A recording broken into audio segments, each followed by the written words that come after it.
యావత్తు తెలుగు ప్రజలకు, ప్రపంచ మానవ జాతికి దేశ ప్రజలైనటువంటి రవీంద్ర భారతిగా మారిన దేశ ప్రజలు, తద్వారా రవీంద్ర భారతిగా మారడం వల్ల ప్రపంచాన్ని మొత్తానికి మైండ్గా గైడ్ చేసి, మైండ్గా కేంద్ర బిందుత్వం వహించి అధిక జనాభా కలిగిన భారతదేశం పరిష్కారం తనకు తానే కనుగొంది.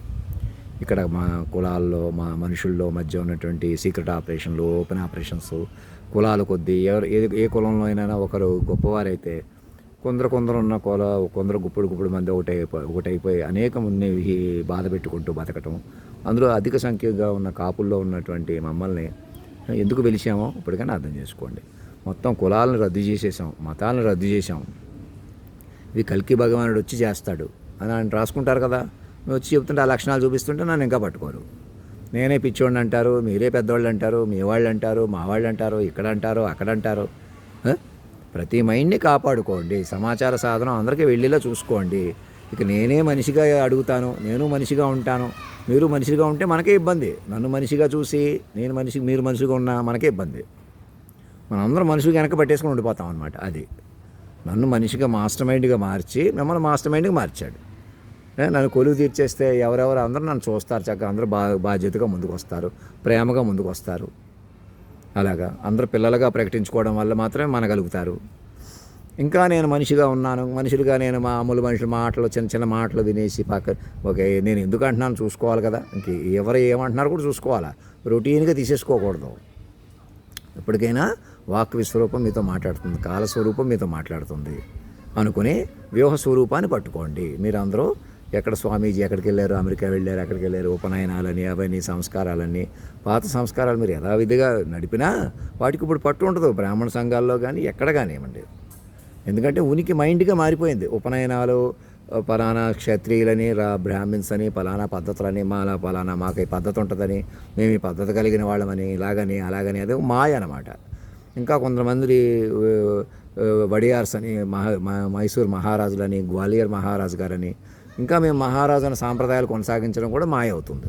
ఇప్పుడు మహారాజు అంటే ఎవరో తల్లిదండ్రులుగా వచ్చారు, వాళ్ళు వాక్ విశ్వరూపంగా వచ్చారు. పూర్వపు నేపాల్ మహారాజు గురించి కూడా చెప్పాను చూడండి, రాజరికాలు కూలుస్తూ అలాగా. అంతేగాని ఇంకా కలిపురుషుడు ఎక్కడ ఉన్నాడు, కలికి భగవానుడు ఎక్కడ ఉన్నాడని మీరు అజ్ఞానంలో పెట్టుకుంటే ఏమవుతుంది, మాయలో ఉండిపోతారు. కలిపురుషుడు చెడ్డవాడు వేరు, మంచివాళ్ళు వేరు. ఇలాగ మనుషుల కొద్దీ రెచ్చగొట్టుకున్నా, మనుషుల కొద్దీ తమాషా చేసుకున్నా మీరు మనుషులు ఉండిపోతారు. వెంకయ్య నాయుడు గారు ఎవరో అనుచిత వ్యాఖ్యలు చేశారంట, వాళ్ళ మీద పనిగట్టుకుని స్పందిస్తున్నారు. నా మీద ఒక స్టేట్మెంట్ ఇవ్వలేకపోతున్నారు. చూశారు కదా ఎలా మనుషుల కొద్ది నాటకాల్లో ఎవరి చేత ఏదో మాట అనిపించడం, అదో పెద్ద మాట్లాడటం. ఆ TV5 సాంబశివరావు గారు కానీ ఇంకో జర్నలిస్టులు, ఇంకా శివరావు ఇప్పటికైనా మిమ్మల్ని ఇంకా ఏదోటి మనుషుల కొద్దీ నడపడం ఎంతవరకు పనికిరాదనమాట. ఇప్పటికైనా ఆ జాతీయ గీతంలో అధినాయకుని పట్టుకోండి. ఆమె ఈమెయిల్స్ చూడనట్టు అలా తమాషా చేస్తే ఏమవుతుంది, మీకు విశ్వవ్యూహ పట్టు రాదు. సామాన్యుడే కదా, మనిషినే కదా అనుకోవడమే మీ అజ్ఞానం. ఇంకా మనిషి ఎక్కడ ఉన్నారు, మీరు ఎలాగైనా వెనకాల పడి మోసం చేస్తుంటే మనిషిని మైండ్గా మార్చాడు. మొట్టమొదటిసారి సాధారణ పౌరుణ్ణే సార్వభౌముని చేశాడు. అక్కడితోటి కులాలు మతాలే కాదు, భౌతిక ఉనికి, నాకు ఎంత ఆస్తి ఉంది, నాకు ఎంత తెలివితేటలు ఉన్నాయి కూడా పనికిరావు. మరి ఎలాగ మరి మాస్టర్ మైండ్ చుట్టూ అల్లుకోవాలన్నమాట. నా రూపం కూడా మీరు నాలోనే 10 మంది హీరోలు హీరోయిన్లు పలికారు చూసారా, ఆ తేజో రూపం చూడగలగాలన్నమాట. మీరు తపస్సు పడితే సాధ్యపడుతుంది. మిమ్మల్ని ఎందుకంటే చూడటం అంటే మీరు ఈసారి అంతర్ముఖులు అవుతారు అలా చేస్తే. ఇంకెవరి మీదో చెప్పకూడదు, ఎవరినో పొగడకూడదు, పొద్దున్న లేసి ఎవరినో తిట్టకూడదు. మనుషులు శిక్షించుకోవడం, మనుషుల్ని అవమానించుకోవడం ఆపేసి నేను చెప్పినట్టు చేయండి చక్కగా. ఎంత నష్టం చేసి ఇప్పటికి యాజ్ ఆన్ డేట్కి ఎంత నష్టం చేసినా అలాగే మార్చుకోవాలా, మీరు మైండ్లీగా మారిపోవాలా. అలా కాదు కొంతమంది ఇలాగే ఉంటాం అంటే కష్టం, మనలేరు అలాగా. మీకు ఎంత తెలివి ఉన్నా, ఎంత డబ్బు ఉన్నా, ఎంత గుళ్ళు గోపురాలు కట్టించినా, ఎంత దేవుడు మీ వైపు ఉన్నట్టు చూపించుకున్నా, మీరే బ్రాహ్మిన్స్ అయినా, మీరే అత్యధిక నిమ్మన కులమైనా, ఎవరైనా ఒకటే. ఇలాగైతే మా విలువ పోద్ది, మేము తగ్గిపోవాల్సి వస్తుంది, మేము పెరిగిపోవాల్సి వస్తుంది, అలాంటివి ఏమీ పనికిరావు. ఇప్పుడు ఎవరు తగ్గిపోవడం పెరిగిపోవడం ఉండదు. ఇంటర్ కనెక్టెడ్ మైండ్ వేరే ఫెసిలిటీస్ వస్తుంది మీకు.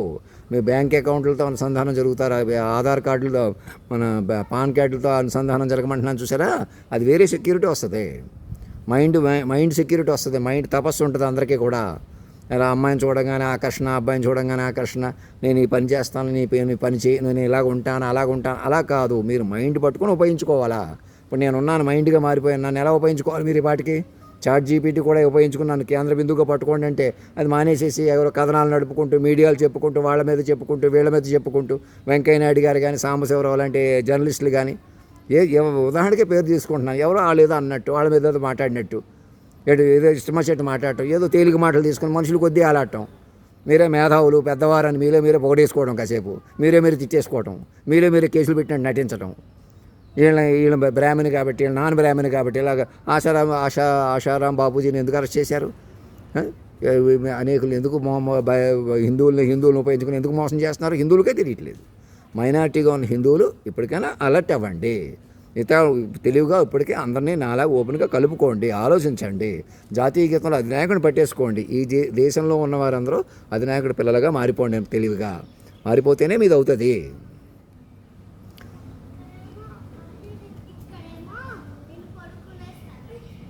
మాస్టర్ మైండ్ కొద్దీ కొనసాగాలి.